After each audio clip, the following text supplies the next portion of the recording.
Beginilah kondisi sepasang suami istri yang terjerat kabel optik yang melintang di Jalan Perintis Kemerdekaan Makassar.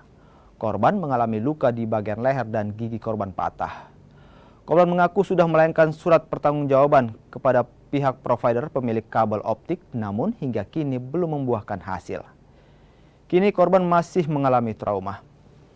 Jam 10 malam saya bersama istri berboncengan pulang, terus tiba-tiba di Perintis kilometer 12 itu saya lewat, tiba-tiba ada kabel jatuh melintang. Otomatis saya langsung kaget, untung motornya saya langsung lepas begitu, jadi saya tidak sampai terseret terlalu jauh.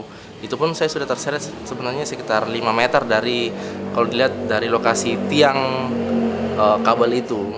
Nah, itu yang bikin saya kaget sampai leherku kena. Sebenarnya saya tidak lihat ada kabel di situ, saya tidak lihat karena di depanku juga itu plong, tidak ada kendaraan yang jatuh, tidak ada. Saya orang yang pertama jatuh yang terjerat kabel pada bagian leher.